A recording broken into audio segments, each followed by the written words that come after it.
परिचय आज्ञा ମୁଁ ଆଡଭୋକେଟ୍ ପ୍ରଦୀପ ଦାସ जनशक्ति पार्टी राज्य सभापति।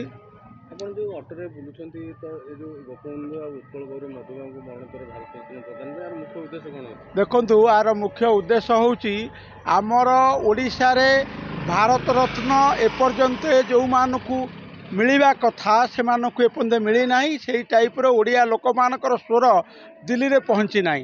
ତେଣୁ ଆମେ ଗତ 6 ତାରିଖରେ ଜୁଲାଇ 6 ତାରିଖ ଗୋପବନ୍ଧୁଙ୍କ ଶ୍ରାଦ୍ଧ ଦିବସରେ ଆମେ ଗୋଟେ ଆରମ୍ଭ କରିଛୁ ଦସ୍ତଖତ ସଂଗ୍ରହ ଅଭିଯାନ। ସମଗ୍ର ଭାରତବର୍ଷରେ ଆମେ ରାଷ୍ଟ୍ରପତିଙ୍କ ଉଦ୍ଦେଶ୍ୟରେ ଦସ୍ତଖତ କରିଦେବୁ ମରଣୋତ୍ତର ଭାରତରତ୍ନ ଉତ୍କଳମଣି ଗୋପବନ୍ଧୁଙ୍କୁ ଦିଆଯାଉ। ଏବଂ ଆମେ ପୁରୀ ଜଗନ୍ନାଥଙ୍କ କ୍ଷେତ୍ରକୁ ମଧ୍ୟ ଆସିଥିଲୁ, ଏଠି ମଧ୍ୟ ଦସ୍ତଖତ ସଂଗ୍ରହ ଅଭିଯାନ ଆମର ଚାଲିଛି। ଗତ 6 ତାରିଖରୁ ଗୋପବନ୍ଧୁଙ୍କ ଶ୍ରାଦ୍ଧ ଦିବସରୁ କନ୍ଧମାଳ ଜିଲ୍ଲାରୁ ଆମେ ଆରମ୍ଭ କରିଛୁ।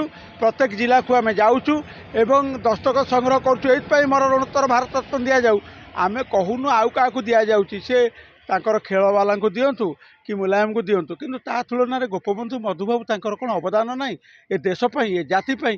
ନାହିଁ। ଗୋପବନ୍ଧୁ ଆମର ଓଡ଼ିଆ ଅସ୍ମିତାର ପ୍ରତୀକ ନୁହନ୍ତି, ମଧୁବାବୁ ଓଡ଼ିଆ ଅସ୍ମିତାର ପ୍ରତୀକ ନୁହନ୍ତି। ଯିଏ ଆମକୁ ଯଦି ଭାଷାଭିତ୍ତିକ ରାଜ୍ୟ ନ କରିଥାନ୍ତେ ଆମେ ଓଡ଼ିଆରେ ଆଜି ରହିଥାନ୍ତେ ନା କଥା ହେଇପାରିଥାନ୍ତେ? ତେଣୁ ଆମେ ମଧୁବାବୁ ମଧ୍ୟ ଆଦର୍ଶ ଶିଖେଇଛନ୍ତି ଆମକୁ। ପ୍ରଥମେ କୁଟୀର ଶିଳ୍ପ ସେ କରିନଥିଲେ, ତାର କଷି କଟକରେ ଫେମସ୍ କରିନଥିଲେ। ଜୋତା ଗୋଟା ଖରାପ ପଡ଼ିଲା ବୋଲି ସେ ଜୋତାକୁ କାରଖାନାକୁ ବି ପୋଡ଼ିଦେଲେ। ତେଣୁ ସେଇ ଥିଲେ ମଧୁବାବୁ, ଯିଏକି ବେତନ ନ ନେଇ ମନ୍ତ୍ରୀ ହେଇଥିଲେ, ଯିଏକି ଓଡ଼ିଆକୁ ଭାଷାଭିତ୍ତିକ ରାଜ୍ୟ କରିବା ପାଇଁ ସର୍ବସ୍ୱ ତ୍ୟାଗ କରିଥିଲେ। ଏବଂ ତତ୍ସହିତ ଗୋପବନ୍ଧୁଙ୍କ ତ୍ୟାଗ ସେବା ଏ ଜାତି ଚିରଦିନ ପାଇଁ ମନେ ରଖିବ। ଯଦି ମନେ ରଖିବ ମରଣୋତ୍ତର ଭାରତରତ୍ନ ତାଙ୍କୁ ଦେବା ପାଇଁ ଆମେ ଜନଶକ୍ତି ପାର୍ଟି ତରଫରୁ ସମଗ୍ର ରାଜ୍ୟରେ ଗୋଟେ ଦସ୍ତଖତ ସଂଗ୍ରହ ଅଭିଯାନ କରୁଛୁ। 10 ଲକ୍ଷ ଲୋକଙ୍କର ଦସ୍ତଖତ କରି ମାର୍ଚ୍ଚ 28 ତାରିଖ ଦିନ ଆମେ ପୂର୍ଣ୍ଣାଙ୍ଗ କରିବୁ।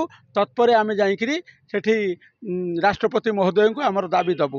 ଜୟ ଜଗନ୍ନାଥ।